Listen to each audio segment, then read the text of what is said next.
నమస్కారం. వాగ్దేవి న్యూస్ కి స్వాగతం.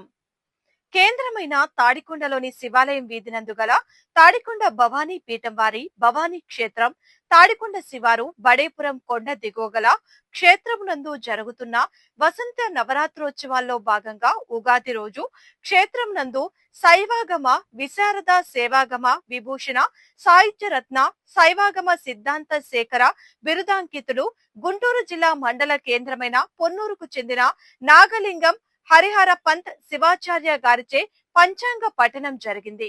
ఈ కార్యక్రమంలో భవానీపేట వ్యవస్థాపకులు నాగకోటేశ్వర శర్మ, ధర్మపత్ని సుగుణ శర్మ, భవానీపేట కోశాధికారి సుభాష్ని దినేష్ శర్మలు, భవానీపేట ప్రధాన కార్యదర్శి శర్వాణి బాలాజీ శర్మలు, పుర ప్రముఖులు కాళిశెట్టి రంగారావు, కాళిశెట్టి మోహన్ రావు, కాళిశెట్టి శంకర్రావు, కాళిశెట్టి రమేష్, శ్రీమత్తుల నాగం కోటేశ్వరి, తాయి విజయలక్ష్మి తదితరులు పాల్గొన్నారు. ఈ సందర్భంగా పంచాంగాలను పంచిపెట్టడం జరిగింది.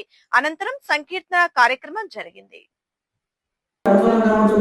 అలాగే ఏడాది ప్రారంభం నుంచి మార్చి 12 వరకు కూడా తిరిగి డిసెంబర్ 13 నుంచి సంవత్సరాంత వరకు గురువు వక్రగమనంలో ఉండటం వలన ప్రయాణాల్లో కొంత ప్రమాదాలు జరిగే అవకాశం ఉంది. కాబట్టి వాహనదారులు ప్రయాణం చేసేటప్పుడు చాలా శ్రద్ధాళులై వేగం తగ్గించుకొని నిదానమైన ప్రయాణాన్ని చేస్తే బాగుంటుంది. ఈ ఏడాది 5-11 స్థానాల్లో రావుల సంచారం కారణంగా అనవసరమైన ఖర్చులు పెరుగుతాయి. ఉన్నత విద్య చేసేటువంటి ప్రయత్నాలు వాయిదా వేసుకోవడం మంచిది. ఇకపోతే ఈ యొక్క మేషరాశి వారికి శ్రీకృష్ణ భగవాన్ అంటే శ్రీకృష్ణుని యొక్క ఆరాధన ఉపశమనంగా ఉంటుంది.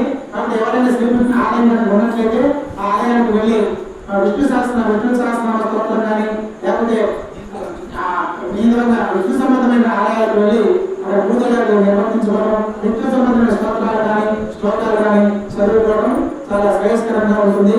ఓకే, గ్రహశాంతులు ఈ యొక్క మేషరాశి వారు రవిగ్రహానికి, గురుగ్రహానికి, శనిగ్రహానికి, రాహు కేతువులకి గ్రహశాంతులు చేయించుకోవాలి. అంటే జపాలు కానీ దానాలు కానీ ఇటువంటి జపాలు కష్టమైనప్పుడు దానం వరకు అంటే శని అయితే మరువులు ఈ విధంగా గ్రహానికి సంబంధించిన దానం కానీ ఇచ్చినట్లయితే కొంచెం ఉపశమనం జరుగుతుంది. ఈ మేషరాశి వారికి అదృష్ట సంఖ్య 9గా సూచించబడింది. అలాగే మంగళ, సోమ, ఆదివారాలు మంచివి. అలాగే అదృష్ట రత్నం అశ్విని నక్షత్రం వారికి వైద్యము, భరణి నక్షత్రం వారికి వజ్రం డైమండ్ అంటాం. అలాగే కృతికా నక్షత్రం వారికి కెంపు నక్షత్రం, కెంపు రత్నం ఈ విధంగా ధరించినట్లయితే శ్రేయస్కరంగా ఉంటుంది.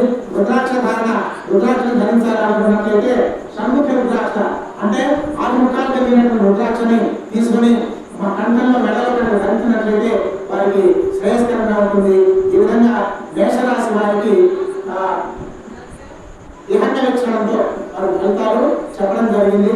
ఆ తర్వాత వృషభ రాశి వారికి కృతికా నక్షత్రం 2, 3, 4 పాదాలు, అలాగే రోహిణి 4 పాదాలు, మృగశిర 1, 2 పాదాలలో పుట్టినటువంటి వారు అంటే ఆ ఈ ఓ ఆ ఈ ఊ అలాగే వే ఓ అనేటువంటి అధ్యక్షరాలు ఉన్న పేరులో పదకటం ఉన్నట్లయితే వీరు వృషభ రాశిగా పరిగణింపబడతారు. వీరికి ఈ ఏడాది వృషభ రాశి వారు ఆర్థిక విషయాలు అభివృద్ధి సాధిస్తూ ఉంటారు. కాబట్టి ప్రమోషన్లు అందుకుంటూ ఉంటారు. అలాగే గృహయోగం ఉంది. గృహ నిర్మాణం చేయాలని సందర్భం అన్నవాళ్ళు ఈ యొక్క కాలంలో అంటే ఈ సంవత్సరంలో చేసుకున్నట్లయితే వారికి సబలీకృతులు అవుతారు. అలాగే ఆర్థిక విషయాల్లో ఈ యొక్క గురువు వక్రించినటువంటి కాలంలో ఆర్థిక విషయాల తొందరపాటు నిర్ణయాలతో కొంత నష్టపోయేటువంటి ప్రమాదం ఉంది. అది ఎప్పుడంటే ఇలాగే ఏడాది 2, 3, 4 స్థానాల్లో బృహస్పతి సంచరిస్తున్న ఫలితంగా విలువైన వస్తువులు, ఆభరణాలు ఇవన్నీ కూడా సమకూర్చుకుంటారు. అలాగే ఇంట్లో వేడుకలు, వివాహాలు, శుభ కార్యక్రమాలు చేసుకోవడానికి యోగ్యమైనటువంటి కాలం. ఇటువంటి ప్రయత్నాలు సఫలీకృతం అవుతాయి. అలాగే ఈ ఏడాది ప్రారంభం నుంచి కూడా మార్చి 12 వరకు కూడా, అలాగే తర్వాత డిసెంబర్ 14 నుంచి సంవత్సరాంతం వరకు కూడా గురువు వక్రగమనంలో ఉన్నప్పుడు ఆర్థిక విషయాల్లో ఆచితూచి వ్యవహరించాలి. నూతన వ్యాపార ఆరంభాలు వంటివి చేరుకున్నా ఉండటం మంచిది.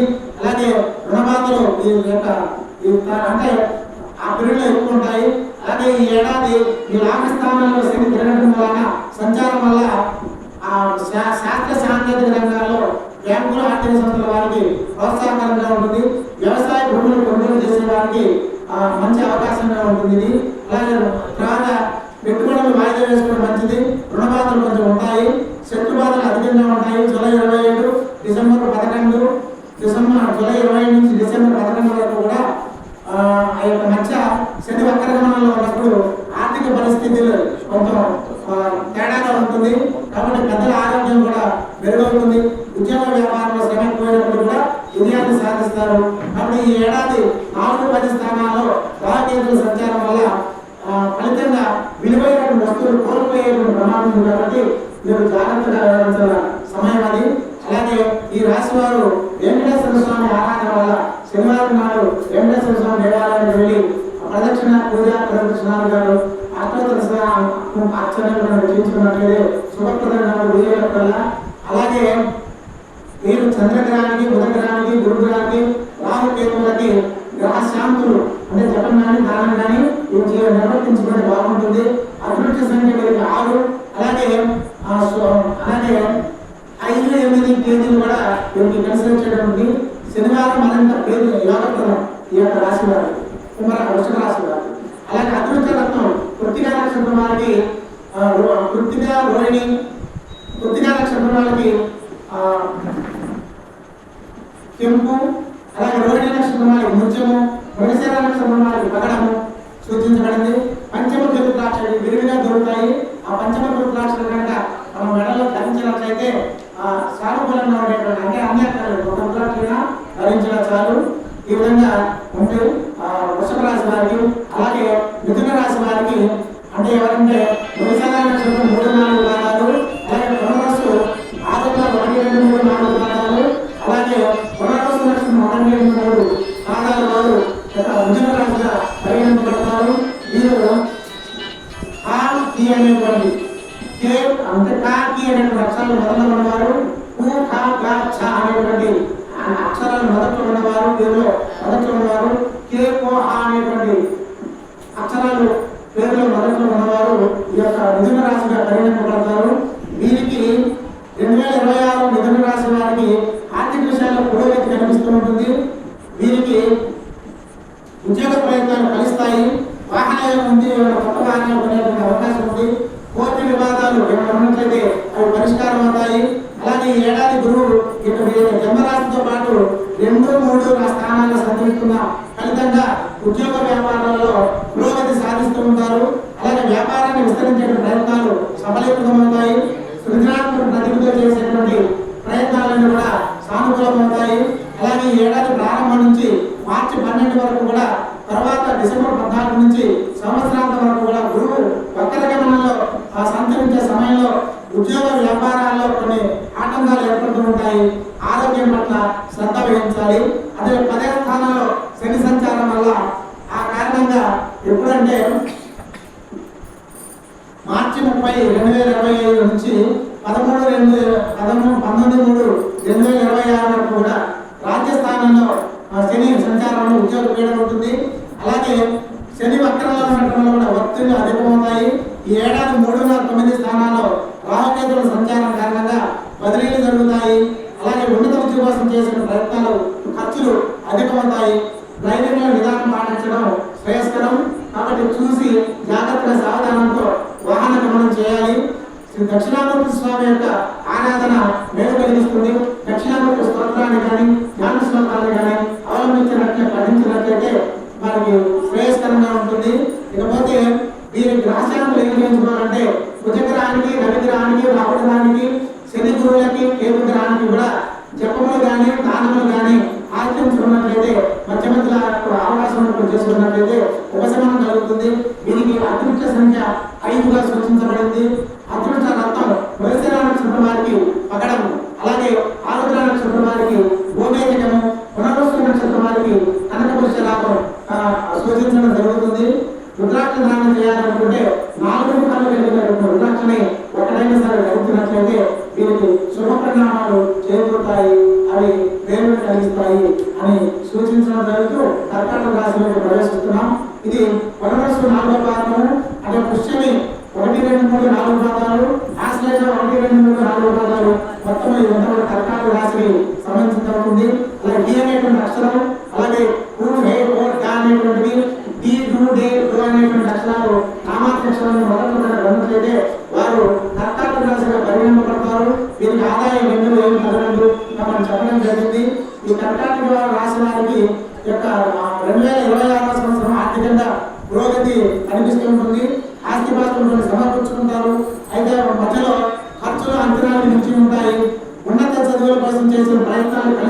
ఉంటాయి. కాబట్టి శాస్త్ర సాంకేతిక రంగాల వారికి ప్రోత్సాహకరంగా ఉంటుంది. కాబట్టి మీ జన్మరాశి అంటే 12, 1, 2 స్థానాల్లో గురుగ్రహ సంచారం కారణంగా ఈ ఏడాది స్థిర స్థిరాస్తులు, విలువైనటువంటి వస్తువులు సమకూర్చుకుంటారు. వ్యాపారాల్లో లాభాలు గడిస్తారు. అలాగే ఈ ఏడాది ప్రారంభం నుంచి మార్చి 12 వరకు కూడా, ఆ తర్వాత డిసెంబర్ 14 నుంచి సంవత్సరాంతం వరకు కూడా గురువు వక్రగమనంలో సంచరించడం వలన కొన్ని విషయాల్లో తొందరపాటు అనేది తగదు. తొందరపాటు పడకుండా ఉండాలి, వ్యవహరించాలి. ఉద్యోగ వ్యాపారాల్లో కూడా కొన్ని విధానాన్ని పాటిస్తూ ఉండాలని సూచించడం జరిగింది. అలాగే ఈ ఏడాది మీ జన్మరాశి నుంచి 9వ స్థానంలో శని సంచారం కారణంగా జన్మరాశి నుంచి శని 19/3/2026 నుంచి 6/4/2027 వరకు మీనం నవంబర్లో ఉన్నారు. మిశ్రమ ఫలితం ఉంటుంది. అలాగే కోర్టు వ్యవహారాలు విజయం సాధిస్తారు. జూలై 27 నుంచి డిసెంబర్ 14 మధ్య శని వక్రించిన కారణంగా ఏకాగ్రత, పట్టుదలతో అవరోధాలను అధిగమించి లక్ష్యాలు సాధిస్తుంటారు. పెద్దల ఆరోగ్యంలో శ్రద్ధ వహించవలసినటువంటి అవసరం ఉంటుంది. ఈ 8-2 స్థానాల్లో రాహు కేతు గ్రహ సంచారం కారణంగా ఆస్తి వ్యవహారాలు కొలికి వస్తాయి అన్న సమస్యలు ఉన్నట్లయితే కాబట్టి డ్రైవింగ్ విషయంలో జాగ్రత్తలు తీసుకోవాలి. కొన్నిసార్లు అపనందరూ గురి కావాల్సినటువంటి అగత్యం ఉంటుంది. అన్ని విషయాల్లో కూడా దూరం తగ్గించుకున్నట్లే శ్రేయస్కరంగా ఉంటుంది. ఈ రాశి వారు అంటే కర్కాటక రాశి వారు పరమేశ్వర ఆరాధన అంటే ఈశ్వర ఆరాధన చేసుకున్నట్లయితే వారికి యోగ్యంగా ఉంటుంది. అంటే పరమేశ్వరుడికి మాస శివరాత్రులు ప్రీతికరము. ప్రతి నెలలో కూడా కృష్ణపక్షంలో శుద్ధ త్రయోదశి ఉండి త్రయోదశి చతుర్దశి తిథి నాడు మాస శివరాత్రి ఉంటుంది. అమావాస్య ముందు వస్తుంది. ఆ రోజున కనుక ఈశ్వరాభిషేకం చేసుకున్నట్లయితే గ్రహపీఠం కలిగి మీకు శుభ ఫలితాలు చేకూరుకునేటువంటి అవకాశం ఉంటుంది. కాబట్టి వీలైనంత వరకు కూడా ప్రతి సంవత్సరము ప్రతి నెలలో కూడా మాస శివరాత్రి ఈశ్వరాభిషేకం చేసుకోవాలని సూచించడం జరుగుతూ ఉంది. ఇప్పటి మీ యొక్క అదృష్ట సంఖ్య 2. అలాగే ఈ సంవత్సరంలో మీరు గురుగ్రహానికి, శనిగ్రహానికి, రాహుగ్రహానికి, కేతు కుజగ్రహానికి జపశాంతులు నిర్వహించుకోవాలి. దానం ఇచ్చిన సరిపోతుంది. ఇకపోతే వారాలు వచ్చేసి ఆదివారము, సోమవారము దీనికి కలిసి వచ్చే వారము. అదృష్ట రత్నం వచ్చేసి పునరసూర నక్షత్రం వారికి కనకపుష్యరాగము, అలాగే వృషభ నక్షత్రం వారికి నీలమణి రత్నము, ఆశ్లేష నక్షత్రం వారికి జాతి పచ్చ శ్రేయస్కరంగా ఉంటాయి. వీటిని ధరించవచ్చు అవకాశం ఉంటే. ఇది నిర్బంధాలు కాదు, ఇది అవకాశం ఉంటేనే. అలాగే రుద్రాక్ష ధారణ నువ్వు చేయాలనుకుంటే విముఖి అంటే 2 ముఖాలు ఉన్న రుద్రాక్షలు ఉంటాయి. దీని కనుక అలాగే ఏకాదశికి 12 ముఖాలు రుద్రాక్షలు ఉంటుంది. అలాగే గర్భగౌళం ఉంటుంది. ఈ రుద్రాక్షలో ఏదో ఒక దాన్ని ధరించినట్లయితే బాగుంటుంది. దొరకకపోతే వదిలేసేయండి, లభ్యమైతేనే తీసుకోండి. ఇది దొరకలేదు అని చెప్పి బాధపడాల్సిన అవసరం లేదు. రెమెడీలు చాలా ఉంటాయి, ఒకదాన్ని అనుసరించినా చాలు. ఈ విధంగా కర్కాటక రాశి వారి యొక్క ఫలితాలు మనం చర్చించుకోవడం జరిగింది. అయితే సింహరాశి వారి యొక్క ఫలితాన్ని ఒకసారి పర్యాలోచన చేద్దాం. ఇది మఖా నక్షత్రం, అలాగే ఉపా నక్షత్రం. మఖా నక్షత్రం 4 భాగాలు, ఉపా నక్షత్రం 4 పాదాలు, ఉత్తర నక్షత్రంలో 1వ భాగం. ఈ 9 పాదాల వారు కూడా సింహరాశిగా పరిగణించబడతారు. అంటే మా, మీ, ము, మే అనే అక్షరాలు మొదట్లో ఉన్నవాళ్ళు, మో, టా, టీ, టు అనే అక్షరాలు మొదట్లో ఉండేవాళ్ళు, అలాగే టీ అనే అక్షరం మొదట్లో ఉండేవాళ్ళు సింహరాశిగా పరిగణించబడతారు. దీనికి వృత్తి వ్యాపారంలో ఆర్థికంగా పురోగతి ఉంటుంది. అలాగే కుటుంబంలో వివాహ శుభకార్యాలు జరిగేటువంటి అవకాశం ఉంటుంది. ప్రయత్నపూర్వకంగా చేసుకున్నట్లయితే అనుకూలించేటువంటి సమయము. ఆరోగ్య విషయంలో కొన్ని జాగ్రత్తలు తీసుకోవాలి. ఫలితంగా అంటే జన్మరాశి నుంచి 11, 12, 1వ స్థానాల్లో సంచరిస్తుంటాడు గురువు. ఫలితంగా విద్య, న్యాయ, రాజకీయ, సివిల్ రంగాల వారికి ప్రోత్సాహకరంగా ఉంటుంది. ఈ ఏడాది ప్రారంభం నుంచి కూడా మార్చి 12 వరకు, డిసెంబర్ 14 నుంచి సంవత్సరాంతం వరకు కూడా గురువు వక్రించడం వలన ఈ సమయంలో ప్రయాణాల్లో జాగ్రత్త వహించడం మంచిది. అలాగే శని 8వ స్థానంలో, 8వ స్థానంలో సంచరిస్తున్నాడు. కాబట్టి ఫలితంగా ఈ ఏడాది ఆరోగ్యం పట్ల జాగ్రత్తగా ఉండాలి. అది ఆరోగ్య స్థానము. అష్టమం అనేది ఆయుర్దాయ స్థానం కాబట్టి చాలా జాగ్రత్తతో ఉండాలి. అలాగే ఈ యొక్క జూలై 27, డిసెంబర్ 11 మధ్య శని వక్రగమనంలో సమయంలో ఆర్థిక పరిస్థితి మెరుగుపడుతుంది. అలాగే రాహుకేతులు సంచరించేటువంటి 1-7 స్థానాల్లో అది ఎప్పుడు 1-7 స్థానాల్లో రాహుకేతుల యొక్క సంచార ఫలితంగా భార్య భర్తల మధ్య కొంత